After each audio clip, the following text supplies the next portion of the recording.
सूचना केवल हमारे विचार हैं, वित्तीय सलाह नहीं।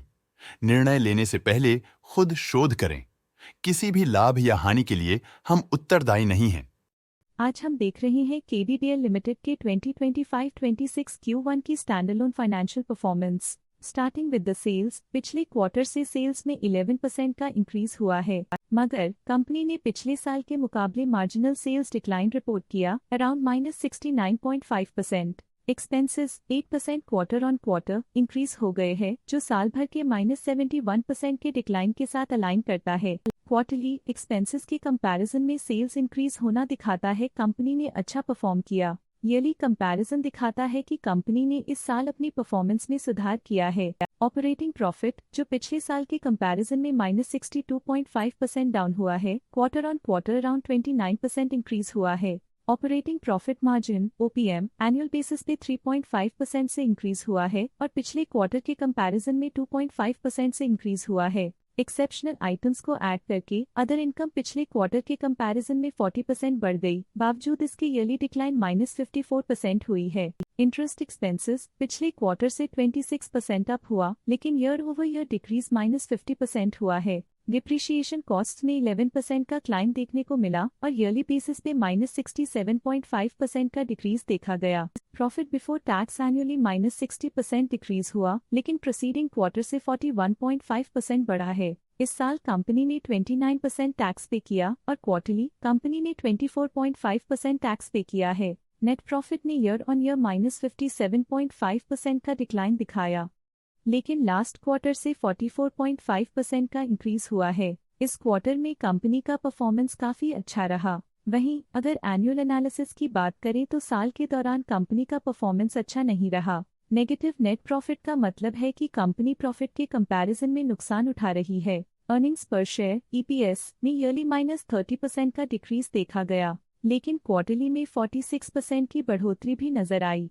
इस क्वार्टर में कंपनी का EPS काफी अच्छा रहा। केडीडीएल लिमिटेड के फाइनेंशियल स्नैपशॉट को रिव्यू करते हुए कुछ मुख्य ट्रेंड्स सामने आए हैं जो कंपनी की परफॉर्मेंस पे रोशनी डालते हैं। जून 2022 से जून 2025 तक केडीडीएल लिमिटेड की फाइनेंशियल जर्नी में सबसे पहले बात करते हैं सेल्स की। इस साल -36% की कमी के बावजूद पिछले 4 सालों में सेल्स में 65.5% की वृद्धि हुई है। इस साल सेल्स में गिरावट आई है, लेकिन पिछले 2 साल में अच्छी ग्रोथ हुई थी, जो एक अस्थायी रुकावट को दर्शाता है। अब बात करते हैं एक्सपेंसेस की। इस साल एक्सपेंसेस -37.5% घाट गए हैं, लेकिन 4 सालों में 71.5% का इजाफा हुआ है। इस साल सेल्स और एक्सपेंसेस एक साथ बढ़ रहे हैं, जो बैलेंस्ड ऑपरेशनल अप्रोच को दर्शाता है। इस साल ऑपरेटिंग प्रॉफिट -26.5% कम हुआ, लेकिन पिछले 4 सालों में 40.5% का इजाफा हुआ है। इस साल ऑपरेटिंग प्रॉफिट में कमी आई है, लेकिन पिछले 2 साल की वृद्धि रेजिलियंस को दर्शाता है, जो एक अस्थायी मार्केट को संकेत करता है।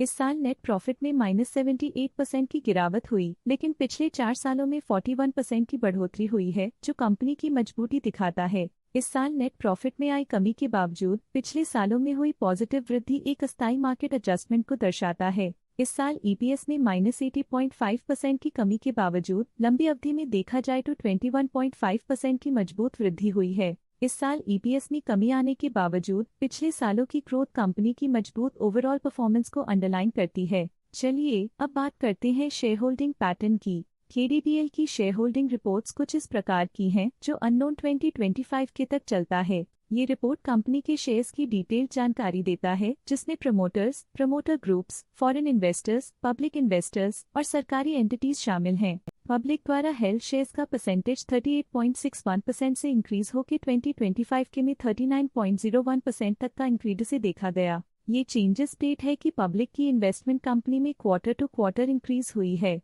जब कंपनी के शेयर्स का अधिकतम हिस्सा प्रमोटर्स, FII, DII या गवर्नमेंट के पास होता है, तब ये माना जाता है कि कंपनी मजबूत हाथों में है, जो स्थिरता और मजबूत समर्थन को दर्शाता है और इस मार्केट की स्थिरता बनी रहती है। डोमेस्टिक इंस्टीट्यूशनल इन्वेस्टर के शेयर होल्डिंग में थोड़ा डिक्रीज आया 2025 के से 2025 के में, जो दिखाता है कि डोमेस्टिक इंस्टीट्यूशंस ने अपने स्टेक को -0.06 से डिक्रीज किया है। फॉरेन इंस्टीट्यूशनल इन्वेस्टर्स की शेयर होल्डिंग में थोड़ा डिक्रीज आया 2025 के से 2025 के में, जो दिखाता है कि फॉरेन इंस्टीट्यूशंस ने अपने स्टेक को क्वार्टर टू क्वार्टर -0.36 से डिक्रीज किया है। जिसे पता चलता है कि उन्होंने अपनी इन्वेस्टमेंट्स को पुल बैक किया है। दोनों 2025 के और 2025 के में गवर्नमेंट ओनरशिप में एक नोटेबल इंक्रीज देखा, 0.13% तक बढ़ गई, जो इंडिकेट करता है कि इस समय में गवर्नमेंट का पोजीशन कंपनी में मजबूत होता जा रहा है। ये था कंपनी का करंट शेयर होल्डिंग पैटर्न। चलिए देखते हैं कुछ इंटरेस्टिंग प्रमोटर डील्स जो हाल ही में कंप्लीट हुई। 1 अप्रैल 2025 को जयवरदान साबू ने 25,900 शेयर्स इन्वेस्ट किया। 1 अप्रैल 2025 को तारा चांद महेंद्र कुमार हुफ ने 77,800 शेयर्स एग्जिट कर लिए। 1 अप्रैल 2025 को वीना कनोरिया ने 25,900 शेयर्स खरीदे। 1 अप्रैल 2025 को यशोवर्धन साबू ने 25,900 शेयर्स खरीदे। इस क्वार्टर के प्रमोटर डील्स के विश्लेषण को समाप्त करते हुए हम उम्मीद करते हैं कि आपको ये जानकारियां नई इंसाइट्स प्रदान करती होंगी। आज के लिए फाइनेंशियल सेक्टर में इतना ही। देखने के लिए धन्यवाद। स्टॉक लेटेस्ट न्यूज अपडेट के लिए चैनल को सब्सक्राइब करें और वीडियो को लाइक एंड शेयर करें।